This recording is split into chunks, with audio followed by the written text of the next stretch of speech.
What's up, YouTube?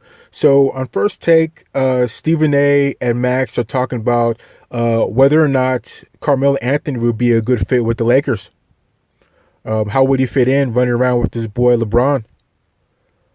Me personally, I think he'd be a good fit as a role player. Obviously, I don't think he has a superpower, the superstar power that he had before. But I think this mostly entails him playing with LeBron and finishing up his career with LeBron and being friends and all that. But I kind of think that will play out the way it played out with Dwayne Wade when LeBron and Dwayne Wade played in Cleveland. But so let's see what they have to say in First Take. And if you have any comments on this, just go and leave some comments below. He's trying. You can see him trying to play the modern game. You can see him try. You could see on OKC, Carmelo would take a long two, and he would have self-reproach about it right away. Like, oh, I shouldn't have done that. He knows he's supposed to get behind that line. No long twos. But the muscle memory that this guy has developed since he's a baby, basically, to become one of the most well-rounded scorers, not offensive players, scorers we've ever seen, could score from anywhere. That muscle memory, he has to think too much to get out of it. So it slows him down at a time in his career where he's already slowed down. And he's terrible defensively. We saw what happened to OKC's defense as soon as he left. They became one of the best defensive teams in the league this year without Carmelo. We saw what happened to Houston's defense as soon as he left, which coincided with Bizdelic getting there, which is not coincidental, by the way, that Bizdelic got there and got rid of Carmelo. I think he's going to make the Lakers' defense worse. He's not a catch-and-shoot three-point guy. He's among the worst in the league at it. I'm sorry, I think it's over for Carmelo. I don't think it's over. So like I said before, I don't think it's over for Carmelo Anthony. I think his attitude will dictate what's going to happen. If he comes in, he's kind of bitter. He knows he's at the end of his career and he wants to pout and not, play those type of games. I think maybe he could fall off and just kind of disappear. But if he comes in and sees going to a new team as a new rebirth, as a time to kind of, get the last bit of his career and just do the best he can and just do what he can, I think he can still come back and be a decent role player. I mean, what is he, 33 right now? So he's definitely at the tail end of his career, but he's not super old, and if he comes and plays with LeBron, maybe he can get him motivated to, be working out and be strong and do what he needs to do. But I think he can still be a role player, maybe get 16, 17 points a night. I think he can still be a role player, especially with this boy LeBron. I don't think it's over, and I think that people have been totally disrespectful towards Melo. Melo is who he is. He's a scorer. He's not somebody that is the all-around talent that LeBron is. He was never the Greek freak. He's not anybody like that. But this is a career 24-point-per-game scorer. Now, over the last 2 years, he's averaged shooting 40% from the field. That's not been great in Oklahoma City and then the 10 games he played in Houston. But that Houston situation was set up to fail. Bizdelic was gone. D'Antoni didn't really want him. They were willing to settle for him or what have you. When they let him go, they didn't even consult with Chris Paul about it, which shows you how things can be with Chris Paul in Houston unless he gets himself healthy. In the end, what happened is that LeBron, to remind the audience of what I talked about months ago, LeBron went to the Lakers organization. LeBron obviously was interested in having Melo. Magic and Pelinka ain't interested in forfeiting any guaranteed contracts in order to get Melo. But if there's a way for them to fit him in, LeBron wants that entertained. And the biggest reason LeBron feels that way is because he feels his boy is being smeared. He knows that what Melo is and what Melo is not. He told Melo, you got to get in shape, you got to be ready to go, which is why we see video of Melo out there training and what have you, trying to keep himself in shape because he knew that somebody was going to pick him up probably around All-Star break or whatever the case may be. The two ideal spots for Melo, in my opinion, Max, are L.A. and Philly. In Philadelphia, I spoke to Brett Brown just the other day. Brett Brown told me Jimmy Butler and Joel Embiid are going to be the focal point of their offense. Obviously, Ben Simmons is the ultra playmaker, but not a shooter. You got Redick. You know what he can do, but you need a bigger body. Interesting in Philly. You need a bigger body who can shoot. But L.A. with LeBron, to me, is an ideal spot above all else because of what LeBron brings to the table. What does Carmelo do?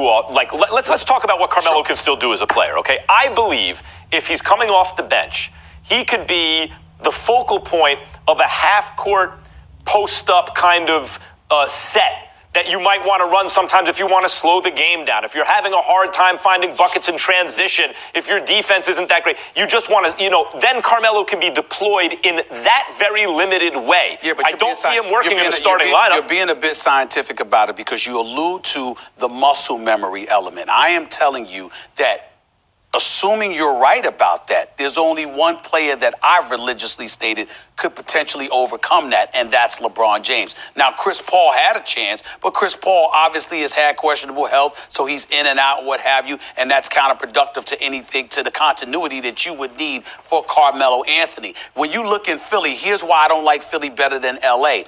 Even though Ben Simmons doesn't shoot perimeter jump shots, we know Jimmy Butler's going to. We know Joel Embiid is going to want the shots. When J.J. Redick is on the floor, you got to get the shots. And from a systemic perspective, considering the fact that Brett Brown is from that Greg Popovich tree, you know that there's not going to be but so many opportunities for Melo. Whereas in L.A. with Luke Walton's system, the up-tempo, with LeBron running the show, knowing his man never having played with them, having something to prove, with all of that coming together in L.A., I think that's the perfect situation for LeBron.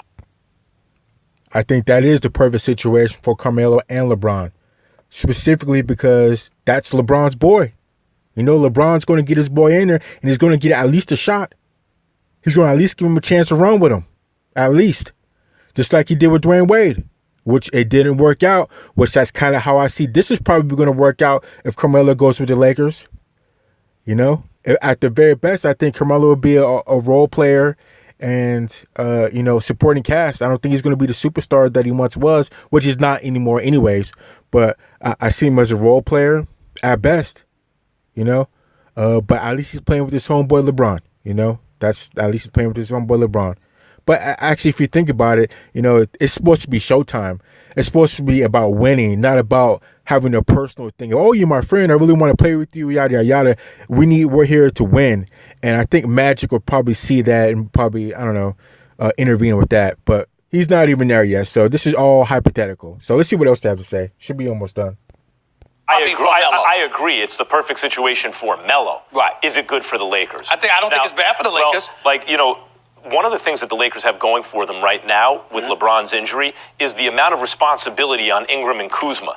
Much like Tatum and Brown last year when Gordon Hayward went down. They got more burn, and as a result, they developed into better players because they got more minutes in meaningful games, and they developed more chemistry, and they took more responsibility. And they regressed a little bit when Gordon Hayward came back and took those minutes. Kuzma, we all know, can score. Ingram has made real strides this year. These are, and the result, it's a result of the fact that they're getting that burn. All of a sudden, those minutes are coming from Ingram and Kuzma to go to Carmelo, who's not an efficient scorer. Brandon Ingram can play. I never, ever want anybody to believe I'm implying that he can't play and he can't be an asset for various teams.